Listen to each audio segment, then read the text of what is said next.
কতটা পিঠা প্রেমিক হলে এই প্রচন্ড গরমে পিঠা বানাইতে আসি। আসসালামু আলাইকুম, welcome back to my channel and page. বন্ধুরা কেমন আছে? আলহামদুলিল্লাহ আমি অনেক ভালো আছি। কি ভাবছো কদম ফুল প্লেটে রাখছি কেন? আরে না না, এটা কদম ফুল না, আজকে আমি এটা কদম ফুলি পিঠা বানিয়েছি। এই প্রচন্ড গরমে সবাই তো রাগই করে, কি আর করা, পিঠা খাতে যে ভালোবাসি। তো তার জন্য একটি প্যানে প্রথমে নিয়েছি একটি নারকেল কোড়া। দেখো, একটি নারকেল করেছি, মাত্র 1 কাপ নারকেল হয়েছে। একটু বেশি হলে আর একটু বেশি পিঠা বানাইতে পারতাম। আর দিয়েছি চিনি, 1/4 কাপ চিনি, আর 1/4 কাপ দিয়েছি জাল করা দুধ, গরুর দুধ। এটাকে আমি খুব ভালো করে নারকেলের সাথে মিক্স করে নিচ্ছি। তারপর চুলাটা অন করে দিয়েছি, এটাকে জাল দিয়েছি। কিরকম সাদা স্যাকসেকে লাগছিল, মনে হচ্ছিল একটু গুড় হলে ভালো হতো। পরে দেখছি বয়ম খুঁজে, এত গুড় তো নেই, কিন্তু বয়মের গায়ে যে লেগে থাকে, অল্প একটু পানি দিয়ে ভালো করে দিয়ে ওটাই দিয়ে দিয়েছি। এই জন্য তোমাদের আর ওই গুড়টা দেওয়া দেখায়নি। তো এটাকে দিয়ে নাড়াচাড়া করতে যখন এমন দলা পেকে আসবে, এই পর্যায়ে এটাকে নামিয়ে নিচ্ছি। অনেকটি কড়াই চুলায় বসিয়ে দিয়েছি, তাতে 1 কাপ আর 1/2 কাপ পানি দিয়েছি, আর দিয়েছি 1 চা চামচের থেকে কম লবণ। পানিটা ফুটে আসলে আবার 1/2 কাপ চালের গুঁড়ো দিয়ে দিয়েছি। এটাকে দিয়ে এখন আমি নেড়ে নিচ্ছি। এটাকে একটু খুব ভালো করে নাড়াচাড়া করে নিতে হবে। তো যখন মাখানো হয়ে যাবে, তখন এটাকে আমি ঢেকে রেখেছিলাম 5 মিনিট, একেবারে লো হিটে।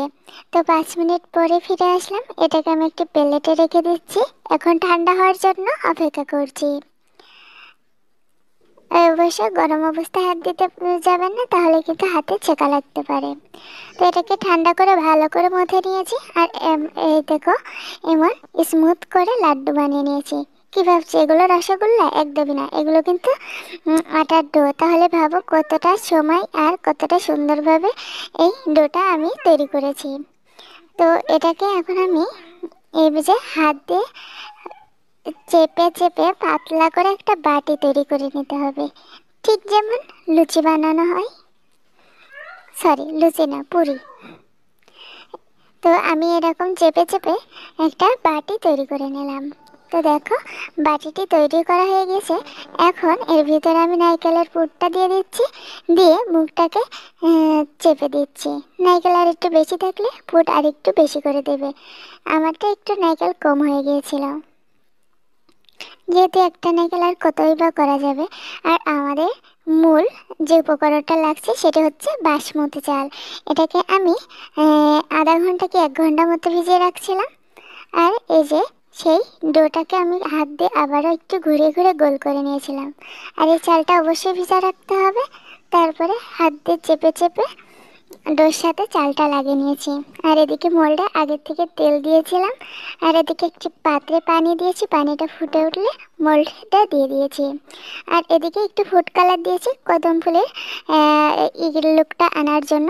ফুড কালারের সাথে অবশ্যই ময়দা মেশাবে, নাহলে কিন্তু চারিদিকে ছড়িয়ে যাবে।